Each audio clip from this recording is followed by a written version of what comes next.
E eu queria que os irmãos abrissem a palavra de Deus em Lucas, no capítulo 22, eu vou ler os versículos 14 até o versículo 16, são 3 versículos. Amém? E diz assim a palavra de Deus: É chegada a hora, pôs-se à mesa e com ele os 12 apóstolos. E disse-lhes: Desejei muito comer convosco essa Páscoa, antes que padeça. Porque vos digo que não comerei mais, até que ela se cumpra no reino de Deus. Amém? A Páscoa já era, no tempo de Cristo, uma festa estabelecida pelos judeus, né? Já tinha essa festa, já era comum. Ela data de um tempo muito mais antigo, da saída do povo do Egito. E desde aquele tempo ela já tinha sentidos, já tinha imagem daquilo que seria após Cristo e o seu sacrifício. Isso por quê? Porque as coisas do Velho Testamento são como sombra para as coisas do Novo Testamento, né? Eles dão uma forma àquilo que há de vir. Então veja só que interessante. A Páscoa ela tinha um formato da Páscoa após Cristo. Então ela já tinha um sentido de libertação. Ela já era uma festa ligada ao mundo espiritual. A sombra, ela também tem um sentido das coisas, ela tem um formato das coisas. Olha que interessante. Se você, por exemplo, projeta a sombra de sua mão na parede, você vai ter a forma da sua mão. Você não vai ter as cores da sua mão, você não vai ter a profundidade da sua mão, e por isso a sombra às vezes pode enganar e parecer algo que não é, né? Se você vê a sombra de um objeto, nem sempre você vai identificá-lo, mas a maioria das vezes você vai ter o formato correto daquele objeto e vai poder identificá-lo claramente. Então, se eu coloco uma sombra na minha mão na parede, você vai falar na mesma hora, é uma mão. Você não pode saber a cor da mão, você pode não saber se a unha está pintada ou se não está, mas você consegue perceber que era uma mão. Desta forma, as coisas do Velho Testamento são sombra para as coisas do Novo Testamento. E a Páscoa ela é datada desde o Êxodo. Porém, em Gênesis, eu já considero que já tivemos uma pequena Páscoa, quando Abraão sobe com Isaac para o monte, para sacrificar o seu filho. Olha só, Isaac não era filho primogênito de Abraão, mas era filho primogênito do casamento dele, com Sara, e Isaac pergunta ao pai: pai, cadê o cordeiro para sacrificarmos? E ele fala assim, ó, Deus o providenciará. E isto é o significado da Páscoa, porque quem ia morrer naquele momento era Isaac. Da mesma forma, porque tinha que morrer pelo pecado, era eu, era você, mas Deus providenciou o cordeiro para que nós não precisássemos morrer. É isso que ele faz com Isaac. Na hora que Isaac vai morrer, Deus manda um cordeiro. O cordeiro aparece ali e eles pegam esse cordeiro e matam, né, e fazem um sacrifício do cordeiro e não de Isaac. Da mesma forma, Cristo veio para que o sacrifício não fosse nosso, mas dele. Que coisa maravilhosa. A Páscoa já tinha esse significado no Velho Testamento. As coisas do Velho Testamento já apontavam para o que ia acontecer no Novo. Mas aí, aquela festa que já era estabelecida, vai ter agora um sentido novo, porque Jesus chega naquele lugar. Meus irmãos, desde a época que teve a primeira Páscoa, lá no Egito, em Êxodo, o calendário hebraico, o ano começa a se contar do mês da Páscoa. É como se agora, naquele momento, começasse tudo novo, tudo novamente. E com a vinda de Jesus também não foi diferente, porque se zerou o calendário mundial quando Jesus veio. Hoje nós conhecemos o tempo como antes de Cristo e depois de Cristo, porque Jesus, assim como a Páscoa dos judeus, ele muda a contagem do tempo.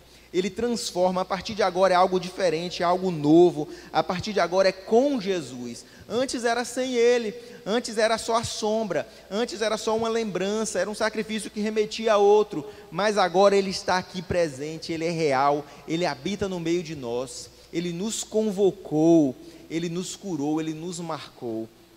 Que coisa maravilhosa. Jesus era esse cordeiro perfeito, que Isaac pergunta lá, onde está o cordeiro? E Abraão profetiza, Deus o providenciará. Ele providenciou o cordeiro na minha e na tua vida, na figura de Jesus Cristo. E olha só as similaridades, o cordeiro da Páscoa tinha que estar no auge da sua vida. Ele deveria ter apenas 1 ano de vida, onde o cordeiro está forte, já está chegando na idade adulta. E Jesus também estava no auge da sua vida. Quando alguém perece e já tem uma idade avançada, talvez já seja de se esperar. Fala, com quantos anos fulano morreu? O rapaz morreu com 80, com 70, as pessoas falam, poxa, que pena, que triste a morte de uma pessoa. Mas imagine quando alguém perece com 33 anos de idade. Fala, estava no auge da vida, ainda tinha tanto para viver, tinha tanto para conhecer, e foi levado. Jesus foi sacrificado no auge da sua idade. E também ele era puro, como o cordeiro tinha que ser puro. Isso porque ele não tinha pecado. Ele não tinha mácula. Jesus passou por todos os anos que passou sem cometer pecado. Coisa que era impossível a todo homem, ele fez. E outra coisa, ele tinha que ser preparado. E ele estava preparado. Aquele momento era o momento de sua unção. Ele estava sendo ungido para o seu grande sacrifício que ia acontecer logo mais. E aí chega na noite de sexta-feira. Eu quero lembrar os irmãos que Jesus morre na sexta-feira, mas a contagem dos dias naquele tempo era diferente. Para os hebreus, acho que até hoje, eles começam a contar o dia no pôr do sol. Então, quando o sol da quinta-feira se põe, para eles começa a sexta-feira, o dia 14 do mês, para eles é o primeiro mês, para a gente é abril, e é neste momento em que a Páscoa vai ser celebrada por Jesus. Então ele prepara a festa de Páscoa, os seus discípulos preparam porque ele manda. E ele fala algo muito importante, ele fala, eu desejei muito estar convosco nessa Páscoa. Antes que eu padeça, ele já sabia da sua morte, ele já sabia do seu destino. E ele fala, porque vos digo que não a comerei mais, até que ela se cumpra no reino de Deus. E aqui já está uma coisa muito interessante, que a Páscoa ela não vai ser limitada à terra, a ceia que Jesus fez com os discípulos não vai ser limitada à terra, ela também vai acontecer no reino de Deus. Olha que coisa maravilhosa. Significa que no reino de Deus nós vamos também comer. Isso é bom, né? Alguns irmãos já ficaram mais felizes aí de saber disso. Mas a palavra de Deus diz claramente que a Páscoa vai acontecer lá. Eu vou falar sobre isso daqui a pouco. Mas antes eu quero falar sobre o que acontece na Páscoa. Existe uma entrega de primícia, existe uma entrega de algo de maior valor. Nós não podemos negar a Deus aquilo que nós temos de maior valor.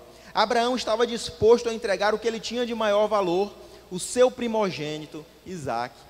E logo também na Páscoa dos judeus, os egípcios vão perder aquilo que eles tinham de maior valor, os seus primogênitos. A palavra primogênito traz esse mesmo radical da palavra primícia, que é aquilo que deve ser entregue a Deus. Olha que coisa interessante. Vão morrer os primogênitos de todos aqueles que não foram marcados pelo sangue do Cordeiro. Porque aquele que não entregou a Cristo o seu primogênito, aquilo que ele tinha de melhor, vai perder para o mundo. Mas aquele que entregou não vai perder, sabe por quê? Porque Cristo morreu em seu lugar. Existe uma simbologia aí. Deus não nos negou o seu primogênito.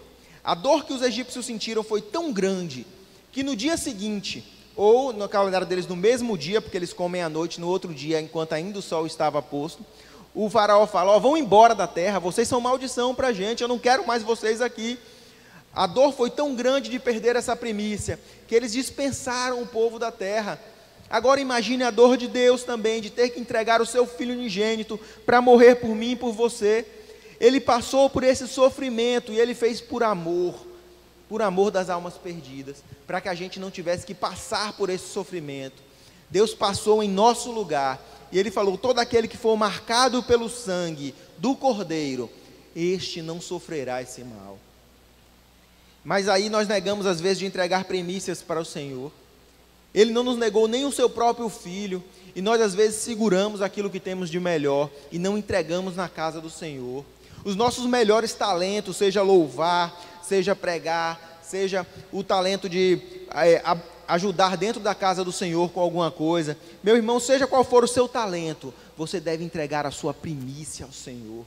Na Páscoa ele entrega a primícia dele a nós.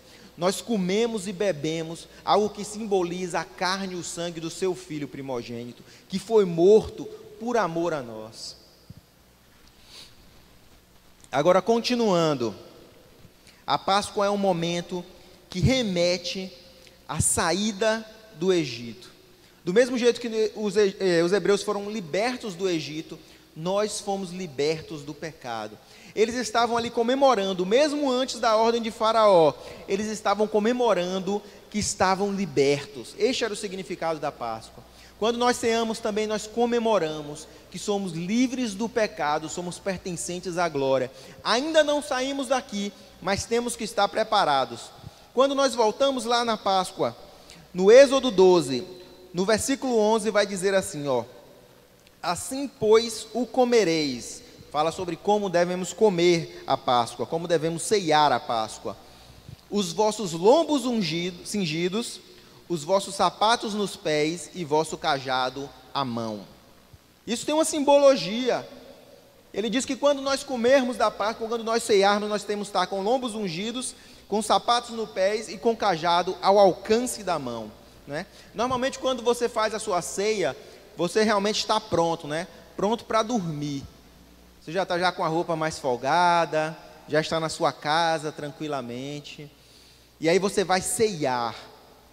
E aí você vai comer aquela comida mais leve, porque você está pensando na sua noite de sono, não é? As pessoas hoje em dia ainda falam, de noite você come pouco, porque é a hora que mais engorda quando come. Mas a ceia do Senhor, a Páscoa, ela é feita de maneira diferente. Ele fala, você deve comer bastante e deve ficar forte, sabe por quê? Porque você tem que renovar as suas forças. Se nós formos lá em Efésios falando sobre a armadura de Deus, nós vamos encontrar dois desses elementos. Olha só, Efésios 6, eu vou ler o versículo 14 e o 15. Estais, pois, firmes, tendo cingidos os vossos lombos com a verdade, é a vestida couraça da justiça. Então, quando você fala em cingir os lombos, ele está falando da justiça. Quando nós tomamos a ceia, nós temos que estar com a justiça vestida sobre nós. Nós temos que estar justos, certos perante o Senhor. E mais, e calçados os vossos pés na preparação do Evangelho.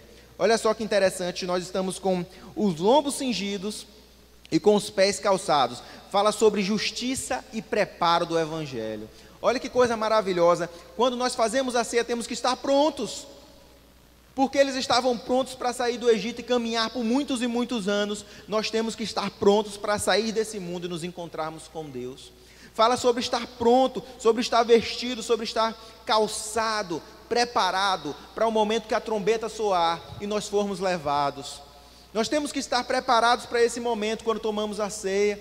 Por isso nós temos que pedir perdão àqueles que nós magoamos, àqueles que machucamos. Temos que pedir perdão pelos nossos pecados no momento da ceia. Nós temos que nos examinar neste momento para saber que estaremos prontos para, se a trombeta tocar, nos encontrarmos com Jesus.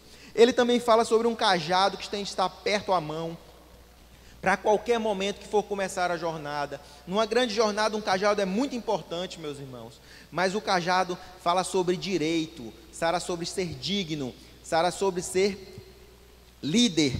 E nós temos que estar sempre com o cajado à mão. Nesses momentos, a preparação e a dignidade é importante. Digno de quê? Digno de ser chamado filho de Deus. Se nós aceitarmos a morte do Cordeiro e sabermos que ela foi por nossa causa, nós estamos dignos de sermos chamados filhos de Deus. Se nós abandonarmos o pecado e falarmos com nossa boca que Jesus Cristo é nosso único Salvador, é nos dado uma coroa, é nos dado um cajado. A partir desse momento nós somos feitos reis e sacerdotes. Temos que estar preparados, é assim que se toma a ceia. O cajado significa poder e direito. O direito que você tem de adentrar na terra prometida. E para terminar, eu quero falar mais uma coisa. Se você pular 2 versículos do que eu li, 3 versículos, em Êxodo 12, 14, fala: este vos será por memória, e celebrar-o-ei por festa do Senhor, nas vossas gerações, por estatuto perpétuo. Olha que coisa maravilhosa. Isso vai fazer a ligação com o termo de Lucas, porque em Lucas, no versículo 16 do capítulo 22, diz: porque vos digo que não comerei novamente, até que se cumpra no reino do céu. E realmente faz sentido, porque é um estatuto perpétuo. Deus fala que ele é perpétuo, não tem fim. O que significa a palavra perpétuo? Vem do latim perpetuum, que é sobre posto o eterno. Ele vai passar por toda a eternidade. Essa ceia que nós vamos fazer agora, ela não vai terminar quando nós morrermos ou quando Jesus voltar. Ela é contínua e eterna. Nós vamos ter essa lembrança no céu, a lembrança que Jesus veio e nos libertou, e nos salvou, e nos arrebatou do mundo pecador para a sua maravilhosa luz. É importante que você esteja com seu suco agora, com o seu pão, porque nós vamos fazer a ceia. É importante que você se lembre do sacrifício de Jesus, não com tristeza, mas com alegria, porque este sacrifício é o que nos faz ter direito de adentrar na terra prometida. É importante que você o faça preparado, pronto para deixar para trás todas as coisas daqui, entendendo que o Egito não é para você, as coisas aqui são muito poucas comparadas que Deus tem para você no porvir. É que você esteja pronto para sair sem olhar para trás, como fez a mulher de Jó, porque quando ela olhou para trás, ela se transformou em estátua de sal. Nós temos que estar prontos a sair daqui, sem olhar para trás, sem sentir falta das coisas que vamos deixar neste mundo, e tendo a certeza que nos encontraremos com Deus e estaremos em um lugar infinitamente melhor. Amém?